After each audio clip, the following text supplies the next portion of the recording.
Amen. Praise the Lord. இந்த நேரத்தில் கூட நம்ம விசுவாசத்தை குறித்து நாம் பார்க்க போகிறோம். அதற்கு முன்பாக ஒரு வசனத்தை நம்ம வாசிப்போம். மார்க் 11ஆம் அதிகாரத்தில் 23வது வசனம். இந்த வசனத்தை நம்ம அடிக்கடி வாசித்திருப்போம். ஆனால் கர்த்தர் இதில் நமக்கு ஒரு பெரிய ஒரு ரகசியத்தை வைத்திருக்கிறார், ஒரு பெரிய சத்தியத்தை வைத்திருக்கிறார். இந்த வார்த்தையில் 23ஆம் வசனத்தில் எவனாகிலும் இந்த மலையை பார்த்து நீ பெயர்ந்து சமுத்திரத்திலே தள்ளுண்டு போ என்று சொல்லி தான் சொன்னபடியே நடக்கும் என்று தன் இருதயத்தில் சந்தேகப்படாமல் விசுவாசித்தால் அவன் சொன்னபடியே ஆகும் என்று மெய்யாகவே உங்களுக்கு சொல்லுகிறேன். அப்போ பாருங்க, இந்த இடத்துல யாராகிலும் அவங்க சின்னவங்களாக இருக்கலாம், பெரியவங்களாக இருக்கலாம், வயது வித்தியாசமாக இங்கே போடவே இல்லை. பாருங்கள், அந்த முதல் வார்த்தையே துவங்கும் போது இப்படி தான் துவங்குது. எவனாகிலும், யாராக இருந்தாலும் சரி, அவங்க அவிசுவாசியோ விசுவாசியோ இது எதையுமே குறிப்பிடல. பாருங்கள், எவனாகிலும் இந்த மலையை பார்த்து நீ பெயர்ந்து சமுத்திரத்திலே தள்ளுண்டு போ என்று சொல்லி தான் சொன்னபடியே நடக்கும் என்று தன் இருதயத்தில் சந்தேகப்படாமல் விசுவாசித்தால், தன் இருதயத்தில் சந்தேகப்படாமல் விசுவாசிச்சானா அவன் சொன்னபடியே ஆகும் என்று இந்த இடத்துல சொல்லப்பட்டிருக்கிறது. அப்போ ஒன்றே தெரிஞ்சுக்கணும், மலை போல பெரிய காரியங்களாக இருந்தாலும், என்ன பிரச்சனையாக இருந்தாலும், நமக்குள்ளே இருக்கிற அந்த சின்ன விசுவாசம் எவ்வளோ பெரிய காரியத்தையும் என்ன பண்ணுவோம், ஒரு சாதாரண ஒரு காரியத்தை போல் மாற்றிடும். அது செய்ய முடியும். இப்போ பாருங்கள், ஒரு மலையை பார்த்து ஐயோ மலை இவ்வளோ பெருசாக இருக்குது, அது எத்தனை காலமாக இங்கே இருக்க, இது சந்தேகப்படுறது, இது எப்படி பெயர்ந்து போக முடியும்னு. ஆனால் இந்த சந்தேகம் இல்லாமல் இது பெயர்ந்து போகும். நம்ம சொன்னால் நடக்கும். நம்ம விசுவாசிக்கிற தேவன் அப்படிப்பட்டவர், நம் நம்பிக்கைக்குரியவர் அப்படிப்பட்டவர், நம்முடைய தேவனுடைய வல்லமை அப்படிப்பட்டதுன்னு சொல்லி தேவன் மேல் நம்பிக்கை வைத்து அந்த விசுவாசத்தின் அடிப்படையில் இப்போ பேசும்போது எவ்வளோ பெரிய மழையாக இருந்தாலும் அது என்ன பண்ணுமா, அது தள்ளுண்டு போகும் என்று சொல்லி அது சொல்லப்பட்டிருக்கு.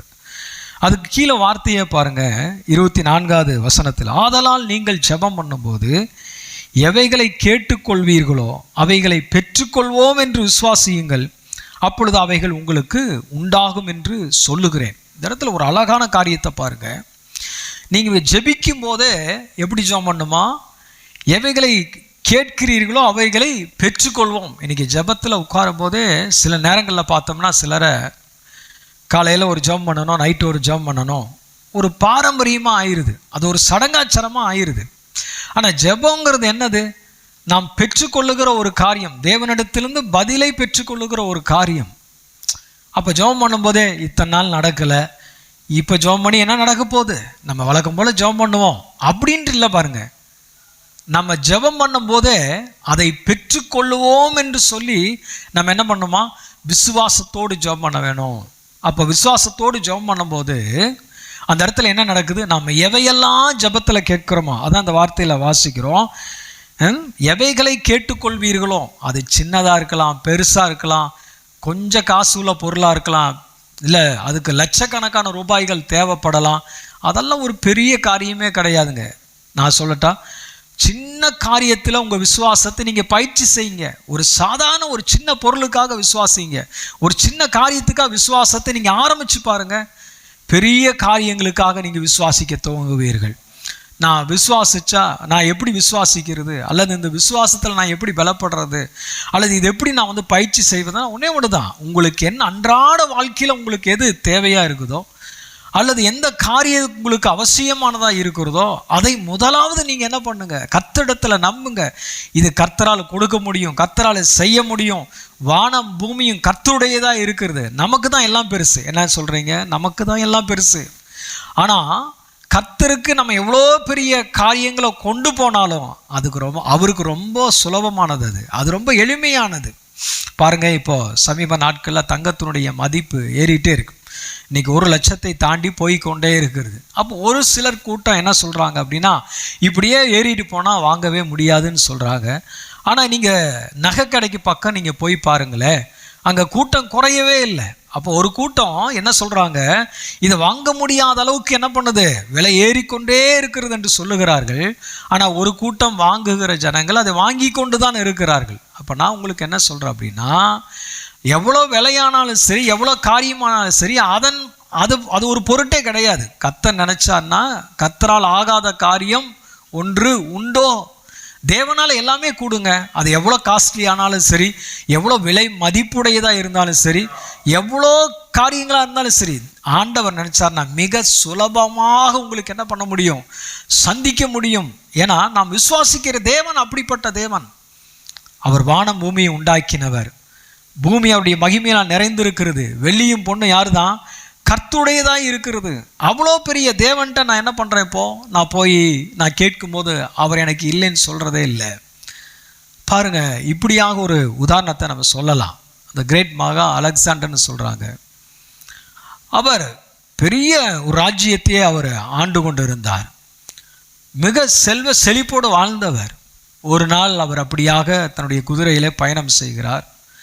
பயணம் செய்யும்போது பாருங்கள், அந்த இடத்துல வழியருகே ஒரு பிச்சைக்காரன் உட்கார்ந்துட்டு இருக்கிறான். அந்த பிச்சைக்காரன் ஒருவேளை சாப்பாட்டுக்கு கிடைச்சா போதும் அப்படின்னு சொல்லி வருகிறவர்கள் போகிறவற்றெல்லாம் அவன் யாசகம் கேட்டு கொண்டு இருக்கிறான். அப்போ அந்த இடத்துல பாருங்கள் என்ன நடக்குது. அதை பார்த்தோன்னே அந்த கிரேட் அலெக்சாண்டர் அவர் இறங்குகிறார், தன் குதிரை விட்டு இறங்குகிறார். தன்னோடு கூட வந்த உதவியாளர்களும் அவரோடு கூட கடந்து வராங்க. வரும்பொழுது தன் உதவியாளர் அடுத்து, இவனுக்கு நான் ஏதாவது ஒன்று செய்யணும், என்னை பார்த்து அவன் கையை நீட்டி யாசகம் கேட்டுட்டான், அவனுக்கு ஏதோ ஒரு விதத்தில் நான் உதவி செய்யணுப்பா அப்படின்னு சொன்ன உடனே பாருங்க, அவங்க சில காசுகளை கொண்டு வந்து கொடுக்குறாங்க, சில பொருட்களை கொடுக்குறாங்க. அப்போ அவர் சொன்னாராம் ஒரு வார்த்தை, இதை அவனுக்கு கொடுத்தா அவனுக்கு போதுமானதுன்னு எனக்கு தெரியும், ஆனால் அவனுக்கு கொடுக்கிறவர் யார்? த கிரேட் அலெக்சாண்டர், இந்த தேசத்தினுடைய மன்னன். நான் கொடுக்கும்போது எப்படிப்பட்டவராக கொடுக்கணும் அப்படின்னு சொல்லி அவளை அழைத்தார். அவன் பொக்கிஷத்தை திறக்க சொன்னார். விலையுந்த பொற்காசுகளை 2 கரங்களை வைத்து அள்ளி அந்த யாசகம் கேட்டவனிடத்துல அள்ளி கொடுத்தாராம். அப்போ சொன்னாராம், நான் கொடுத்தா இப்படி தான்ப்பா கொடுப்பேன். அல்லேலூயா. அப்போ பாருங்க, நாம் என்ன நினைக்கிறோம்? இன்னைக்கு வாழ்க்கை நமக்கு நல்லா நடந்தால் போதும், இந்த மாதம் எப்படியாவது நடத்திட்டுனா போதும் நம்ம நினைக்கிறோம். நம்ம தேவன் அப்படிப்பட்டவர் அல்ல.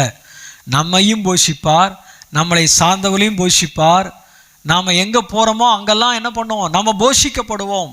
நம்மை சார்ந்தவர்கள் போஷிக்கப்படுவார்கள். நம்மை நடத்த தேவன் போதுமானவராக இருக்கிறார். ஏன்னா அவர் அளவில்லாமல் கொடுக்கிறவராக இருக்கிறார்.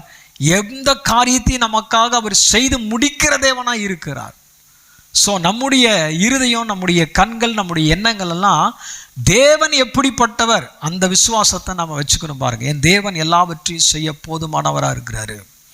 கடல் தண்ணியை எடுத்துட்டு ஒரு கடலுக்கு போகிறோம். சமுத்திரத்தில் ஒரு சின்ன வாளியில் போய் நம்ம தண்ணி எடுத்தோன்னே அந்த கடல் என்ன பண்ணுறதில்ல, வத்தி போகிறதே கிடையாது, குறைஞ்சு போகிறதே கிடையாது. இப்போ நம்ம நிறைய பேர் என்ன பண்ண நினைக்கிறோம், ஐயோ இதெல்லாம் பெரிய காரியம், இதெல்லாம் ஆண்டவர்கிட்ட கேட்டால் நம்ம என்ன பண்ணது, இதெல்லாம் எப்படி பெற்றுக்கொள்ள முடியும், இதெல்லாம் நடக்குமோ நம்முடைய வாழ்க்கையில், நம்ம கொஞ்சம் ஓவராக ஆசைப்படுறோமோ, அல்லது நம்ம ஏதோ ஒன்று கனவுல வாழ்கிறோமோ அப்படின்னு நினைக்கலாம்.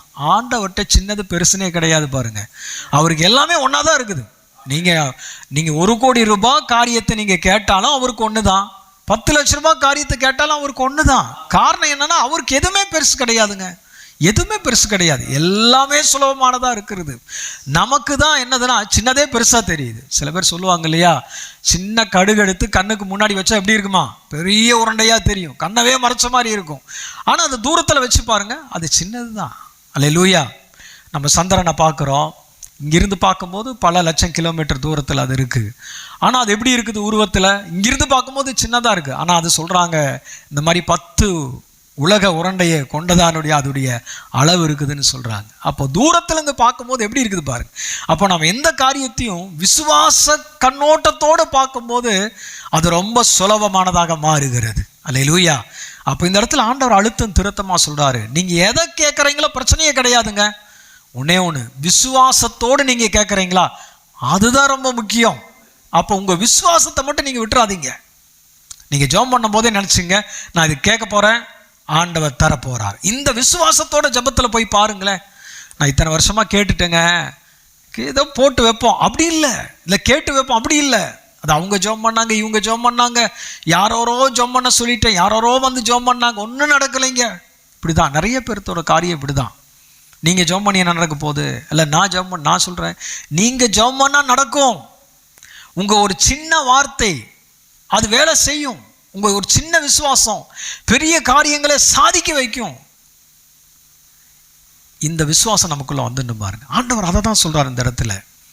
நீங்கள் எவைகளை கேட்பீர்களோ, நீங்கள் கேட்கறது என்ன கேட்குறீங்கன்னு வித்தியாசமே கிடையாது. அதில் ஆண்டவர் ஒரு பொருட்டே கிடையாது. அது சொல்றாரு அவைகளை எல்லாம். அல்லேலூயா. அந்த வார்த்தை பாருங்க, அவைகளை எல்லாம். சரிப்பா, நீ ரொம்ப அதிகமாக கேட்டுட்ட, ஏதோ கொஞ்சம் வச்சுக்கப்போ, அது உன்னுடைய இதுக்கு போதுமானது. அப்படி இல்லையா, எதெல்லாம் நீ கேட்குறையோ அதையெல்லாம் நீ பெற்றுக்கொள்ளுவாய், அதெல்லாம் உனக்கு கிடைக்கும், அதெல்லாம் உனக்கு ஆகும், தேவனால் கொடுக்க முடியும். எவ்வளோ பெரிய ஒரு சத்தியத்தை அந்த இடத்துல நம்ம பார்க்குறோம் பாருங்க. இன்னொரு காரியத்தை சொல்கிறேன். ஒரு தேவ மனிதன் இப்படியாக சொல்லுகிறார், நீங்கள் ஜெபத்தில் கேட்கும் பொழுது என்ன நடக்குதா, இந்த உலகத்தில் அவர் சொல்கிறார், யூனிவர்ஸ், இந்த அகில உலகத்திலையும் இந்த அண்ட சராசரத்திலையும் அந்த காரியம் இல்லை என்றால் கூட நீங்கள் கேட்கும் பொழுது உங்களுக்காக அது அங்கு உருவாக்கப்படுகிறது. தேவன் அதை உருவாக்கி தருவார் என்று சொல்லுகிறார். எவ்வளோ பெரிய காரியம் பாருங்க. நாம் அப்படி என்ன வித்தியாசமாக கேட்டுற போகிறோம்? நான் எதை கேட்டாலும் அந்த உலகத்தில் இல்லைனா கூட அது நமக்காக உருவாக்கப்பட்டு அதை கர்த்தர் நாம் பெற்றுக்கொள்ளும்படி செய்வார். ஹல்லேலூயா. அப்போ நான் சொல்கிறேன், உங்கள் வேலை காரியமானாலும் சரி, திருமண காரியமானாலும் சரி, உங்கள் பண தேவைகள் ஆனாலும் சரி, எந்த காரியமாக இருந்தாலும் சரி, இவ்வளோ நாள் நடக்கலையே, இதுக்கு மேலே நான் எப்படி நடக்க போகுது, எனக்கு யார் உதவி செய்ய போகிறாங்க, இதனால் எனக்கு என்ன பிரயோஜனம் இருக்குது, எனக்கு ஹெல்ப் பண்ண யாருமே இல்லை, எனக்கு எந்த பேக்ரவுண்டுமே இல்லை, என்னை நம்பி எப்படி இந்த பொறுப்பை தரப்போகிறாங்க, இப்படியெல்லாம் இதெல்லாம் விட்டுருங்க. அதெல்லாம் விட்டுட்டு ஒரு புது விசுவாசத்தில் உங்கள் வாழ்க்கையை நீங்கள் துவங்க ஆரம்பிங்க. உங்கள் ஜெபத்தை நீங்கள் விசுவாசத்தோடு செய்ய ஆரம்பிங்க. நிச்சயமாக கர்த்தர் இடத்திலிருந்து பெரிய காரியங்களை நீங்கள் பெற்றுக்கொள்ள முடியும். இன்னைக்கு இருக்கிற பெரிய மனிதர்களை எல்லாம் பார்க்கும் பொழுது அவர்களெல்லாம் ஒரு காலத்திலே தங்கள் வாழ்க்கையை பூஜ்ஜியத்திலிருந்து ஆரம்பித்தவர்கள், ஒன்றும் இல்லாத நிலையிலிருந்து ஆரம்பித்தவர்கள். ஒவ்வொரு தொழிலதிபர்களை பாருங்க, இன்னும் சிறந்த அதிகாரத்தில் இருக்கிறவர்களை, தேசத்தை ஆளுகளிடத்தில் போய் கேட்டோம்னா அவங்க சொல்லுவாங்க, நான் ஒரு காலத்தில் சாப்பாட்டுக்கே இல்லாமல் இருந்தேங்க, ஒரு காலத்தில் வேலை இல்லாமல் இருந்தேங்க, ஒரு காலத்தில் என்னுடைய பொருளாதாரம் இப்படித்தாங்க இருந்துச்சு, பட்டினியாக இருந்தேங்க, இப்படி தான் ஆரம்பிப்பாங்க பாருங்க. ஆனால் அவங்க அங்கே இருக்கிற சூழ்நிலையை அவங்க அதை விசுவாசிக்கலை.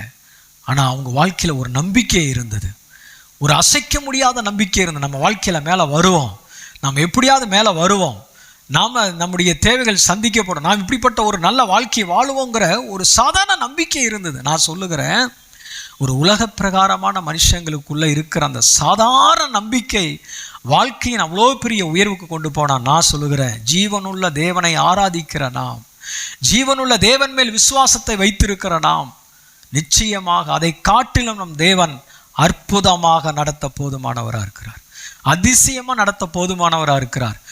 அவர் நம்மை மேன்மைப்படுத்த, நம்முடைய பேரை பெருமைப்படுத்த, நம்மை சிறந்திருக்கும்படி செய்ய அவர் போதுமானவராக இருக்கிறார். ஸோ இன்னிலிருந்து நம்முடைய இருதயத்தை கொஞ்சம் விசுவாசத்தின் பக்கம், விசுவாசத்தோடு ஜபிக்க ஆரம்பிப்போம், விசுவாசத்தோடு ஒவ்வொரு காரியத்துக்காக தேவனிடத்தில் எதிர்பார்ப்போம். நிச்சயமாக கர்த்தர் எல்லாவற்றையும் பெற்றுக்கொள்ள செய்வார். அல்லேலூயா. இந்த நேரத்தில் கூட நான் ஒரு இதுக்காக ஜெபிக்கிறேன். ஆமென், ஆமென். நம்ம எல்லாரும் சேர்ந்து ஜெபிப்போம். ஒருவேளை வாழ்க்கையில் நம்பிக்கையற்ற சூழ்நிலையில், தனிமையின் பாதையில், இந்த கடனை நான் எப்படி கட்டி முடிப்பேன், இந்த தோல்வியிலேருந்து நான் எப்படி மீண்டு வருவேன், அல்லது இந்த காரியம் எனக்கு நடக்குமா, இந்த காரியம் எனக்கு கிடைக்குமா, இது ஆகுமா ஆகாதா, இப்படிப்பட்ட சூழ்நிலையில் ஒரு வேளை நீங்கள் இருந்தால், இன்னைக்கு நீங்கள் தேவனிடத்தில் உங்கள் விசுவாசத்தை திருப்புங்கள். தேவனை விசுவாசிக்க ஆரம்பிங்க. எனக்கு தகுதி இல்லை ஆண்டவரே, ஆனால் உங்களால் செய்ய முடியும். என்கிட்ட ஒன்றும் இல்லை ஆண்டவரே, ஆனால் உங்களால் செய்ய முடியும். நீர் பெரியவர், நீர் எல்லாவற்றிலும் மேலானவர், உங்களால் எல்லாத்தையும் கொடுக்க முடியும். எனக்காக உதவி செய்ய உங்களால் முடியும் ஆண்டவரே. ஒரு நல்ல வேலையை தர முடியும், நல்ல திருமண வாழ்க்கையை உங்களால் ஏற்படுத்தி கொடுக்க முடியும், நல்ல ஒரு குடும்ப வாழ்க்கை ஏற்படுத்தி கொடுக்க முடியும். என் கடன்களிலெல்லாம் நான் மீண்டு வர செய்ய உங்களால் அற்புதம் செய்ய முடியும் ஆண்டவரே. நான் உங்களை நம்புறேன், நான் உங்களை விசுவாசிக்கிறேன். நீ கேட்டவைகள் எல்லாம் பெற்றுக்கொள்ள செய்ய போதுமானவராக இருக்கிறீர். என் இருதயத்தை அர்ப்பணிக்கிற ஆண்டவரே, என் அவிசுவாச எண்ணங்கள் எல்லாம் எடுத்து போடுங்க, என்னுடைய இருதயத்தை முழுமையாக அர்ப்பணிக்கிறேன். ஆமென். ஸ்தோத்திரம். ஒவ்வொருத்தரும் நீங்கள் இப்போ ஒரு முடிவெடுங்க, கர்த்தர் உங்களை ஆசீர்வதிப்பார். மகா பரிசுத்தமுள்ள ஆண்டவரே, யாரெல்லாம் அந்த ஜெபத்தில் கலந்து கொண்டு இருக்கிறாங்களோ, இப்போ நான் சொல்கிறேன், அவங்க தோல்விகளெல்லாம் ஜெயமாய் மாறுவதாக, அவங்க வாழ்க்கையில் ஆண்டவரே எதெல்லாம் காலதாமதமாக இருக்கிறதோ இயேசுவின் நாமத்தில் சொல்லுகிறோம், ஆசீர்வாதத்துக்கு ஏதுவான அத்தனை காரியங்களும் அவங்களுக்கு அற்புதமாய் நடப்பதாக, அதிசயமாய் நடப்பதாகன்னு சொல்லுகிறோம், சீக்கிரத்தில் நடப்பதாகன்னு சொல்லுகிறோம். கடன் பிரச்சனை மீண்டு வரும்படியான வாசல்கள் திறக்கட்டும் ஆண்டவரே. வேலை கிடைக்காதவர்களுக்கு நல்ல உயர்ந்த இடத்துலேருந்து வேலை வரட்டும், நல்ல சம்பளத்தில் வேலை வரட்டும்னு சொல்லுகிற இயேசுவின் நாமத்தினால. ஹல்லேலூயா. வீடு கட்டணும்னு சொல்லி நினைக்கிறவங்களுக்கு அற்புதமாக வாசல்கள் திறக்கப்படட்டும் ஆண்டவரே. சொந்த வாகனங்கள் உண்டாகட்டும் சொல்லி நாங்கள் ஜெபிக்கிறோம் இயேசுவின் நாமத்தினால. யாரெல்லாம் வியாதியோடு இருக்கிறாங்களோ இப்பொழுது அவங்க சுகமாக்கப்படட்டும், சுகமாக்கப்படட்டும் ஆண்டவரே. எழும்பி நடக்க பண்ணுவீராக. தேவன் அற்புதமாக நீ சுகமாக்குவீராக. எல்லா மகிமை உமக்கே செலுத்துகிற ஆண்டவரே இயேசுவின் நாமத்தில் ஜெபிக்கிறோம் ஜீவனுள்ள நல்ல பிதாவே. ஆமென், ஆமென். கர்த்தர் உங்களை ஆசீர்வதிப்பார். கர்த்தர் பெரிய காரியங்களை செய்வார். God bless you. God bless you.